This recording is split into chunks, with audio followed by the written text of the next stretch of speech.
tidak tahu siapa yang mulai. Mungkin untuk menarik orang supaya mau tertarik menuju tempat musola, langgar, atau masjid itu pemanggilannya itu dengan cara bernyanyi, dengan nyanyian itu mungkin orang akan tertarik kemudian mau mendatangi masjid. Tetapi itu zaman dahulu, zaman saya belum sekolah, saya masih umur 5 sampai 6 tahun, 7 tahun itu marak sekali dulu orang sering menyanyikan nyanyian untuk tujuannya memanggil orang supaya orang mau datang ke masjid, supaya orang mau sholat berjamaah. Tetapi itu dahulu. Tetapi sekarang yang saya usianya sudah lebih dari 50 tahun, kalau sekarang justru marak kembali. Masjid itu hanya dijadikan tempat untuk bernyanyi atau nyanyi-nyanyi. Berarti dari sekian puluh tahun itu tidak ada perkembangan sama sekali, tidak ada keilmuan yang bertambah sama sekali untuk kegiatan-kegiatan di masjid itu selain hanya bernyanyi-nyanyi. Apa demikian Allah menurunkan Al-Quran? Mari kita simak di dalam surat ke-15 ayat 9. A'udzubillahi minasyaitonir rajim. Bismillahirrahmanirrahim. Inna nahnu nazzalna dzikra wa innahu lahafidun. Sesungguhnya kami menurunkan Al-Quran itu sebagai dzikra, sebagai pemikiran, dan kamilah yang menjaganya. Selanjutnya di dalam surat ke-69 ayat 41 dan 42 juga dijelaskan wa ma huwa biqauli sa'irin qalilah ma tu'minun, dan bukanlah Al-Quran itu perkataan penyair, qalilah ma tu'marun, sedikit sekali yang kamu imani. Di dalam ayat berikutnya 69:42 wala biqauli kahin qalilah ma tadakkarun, dan Al-Quran bukanlah perkataan tukang menung atau perdukunan. Qalilah ma tadakkarun, sedikit sekali yang kamu pikirkan. Inilah saudaraku menjadi pemikiran untuk kita bahwa sebetulnya Al-Quran itu diturunkan sebagai dzikra, sebagai pemikiran untuk orang-orang yang beriman. Kemudian juga Al-Quran itu bukanlah perkataan para penyair, sehingga juga tidak pantas kalau Al-Quran itu hanya disair-sairkan, dilagu-lagukan. Kemudian juga ada sebagian dari orang itu dikemas Al-Quran itu untuk mantra-mantra perdukunan dan sebagainya. Tetapi Allah menegaskan di dalam surat 69 ayat 42 ini bahwa Al-Quran bukanlah perkataan tukang tenung, atau Al-Quran bukanlah perkataan untuk perdukunan. Namun demikian, qalilah ma tadakkarun, sedikit sekali yang memikirkan. Jadi yang memikirkan Al-Quran itu sedikit. Maka kebanyakan dari mereka menyanyi-nyanyikan Al-Quran itu, hanya dilagu-lagukan. Yang mempelajari Al-Quran sebagai dzikra sedikit sekali. Ini pas dengan kata Al-Quran, qalilah ma tadakkarun, sedikit sekali yang memikirkan. Karena kebanyakan hanya menyanyi-nyanyi itu untuk Al-Quran itu, kebanyakan juga untuk perdukunan. Wa ma alamnahu sikra wa ma yang bagi lahu in huwa illa dzikru wa qur'an mubin. Surat ke-36 surat Yasin ayat 69.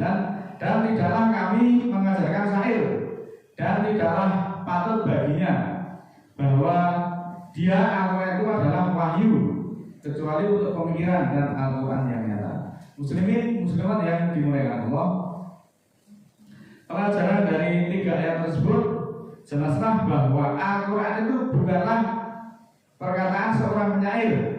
Karena penyair itu biasanya menghias kata-kata atau kalimat-kalimat itu dengan kalimat yang indah tanpa menghiraukan kandungannya. Sedikit sekali yang kamu beriman kepadanya. Dan Al-Quran itu juga bukan perkataan tukang tenung, atau Al-Quran itu juga bukan untuk perkataan untuk perdukunan. Sering sekali orang-orang yang melakukan seperti itu mengaku sebagai orang yang mengetahui hal-hal yang baik. Sedikit sekali kamu berpikir untuk memahami perbedaan antara keduanya dan mengambil pelajaran daripadanya. Bahwa Al-Quran itu adalah wahyu yang diturunkan dari Tuhan untuk seluruh alam, dan juga bentuk kasih sayangnya kepada seluruh alam. Ini sebenarnya kalau orang mau memikirkan. Dan Allah itu tidak mengajarkan syair kepada Nabi Muhammad, dan bersair itu tidak pantas baginya. Nah, sekarang kalau kita mau mengikuti Nabi, mau mengikuti Rasul, tidaklah pantas Muhammad itu mengajarkan syair. Tapi justru kenapa sekarang itu marak sekali? Tiap waktu sholat orang itu hanya di masjid itu hanya bernyanyi-nyanyi. yang membisikkan. Agar Muhammad itu memberi peringatan kepada orang-orang yang hidup. Al-Quran itu peringatan untuk orang-orang yang hidup, bukan untuk orang-orang yang mati. Dan pastilah ketetapan atau azab untuk orang-orang yang kafir.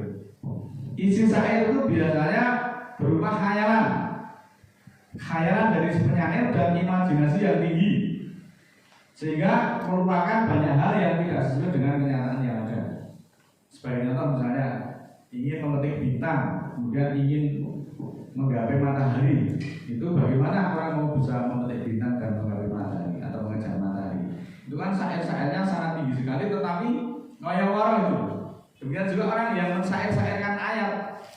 Dan jelas di sini bahwa Al-Quran itu bukanlah perkataan untuk disyair-syairkan, tetapi justru kenapa? Sekarang itu marah sekali yang namanya masjid itu isinya hanya untuk bersyair-syair. Memang kelihatan sahdu mendayu-dayu, tetapi sebenarnya itu bertentangan dengan ayat. Karena ayat jelas Muhammad itu tidak pantas mengajarkan syair, tetapi justru kenapa? Umatnya gemar sekali mensyair-syairkan Al-Quran. Kalau itu mengikuti Nabi, itu Nabi siapa yang diikuti? Kemudian Al-Quran juga bukan banyak, ada juga orang yang menggunakan ayat Al-Quran itu untuk praktek perdukunan, untuk mengelabui orang-orang. Maka dia telah melakukan dosa yang besar. Orang yang menjadi dukun itu sejatinya mereka tidak pernah berzikir kepada Allah, karena para dukun itu sudah pasti rusak ibadahnya, sholatnya juga rusak, atau bahkan sama sekali dia tidak melakukan sholat. Orang yang senantiasa mensyairkan Al-Quran dan mengajarkan perdukunan sekalipun dibungkus dengan perangkat Islam, karena itu bertentangan dengan Al-Quran, maka jangan diikuti. Nabi Muhammad sendiri tidak pantas mengajarkan syair atau perdukunan, tapi justru kenapa sekarang marah sekali Al-Quran hanya untuk lagu-lagu. Mungkin maksudnya untuk menarik, tetapi bukan itu tujuan Allah menurunkan Al-Quran itu. Surat ke-36 ayat 70, liyun diroma kana hayan wayahikol qaulu alal kafirin, agar dia memberi peringatan kepada siapa yang hidup dan hak perkataan atasnya perkataan untuk orang-orang kafir. Sekali lagi Al-Quran itu dibacakan untuk orang-orang yang hidup, bukan untuk orang-orang yang mati. Nah, untuk orang-orang mati sudah dibacakan Al-Quran itu untuk apa? Orang mau mempelajari Al-Quran itu ketika hidup, untuk karena orang yang sudah mati itu sudah berhenti dari seluruh aktivitasnya, tidak bisa mendengar, tidak biasa diajak bicara. Kenapa kemudian dibacakan Al-Quran? Tujuannya membaca Al-Quran kemudian mengirimkan pahalanya untuk orang-orang yang telah mati, itu tidak pernah diajarkan oleh Nabi Muhammad SAW.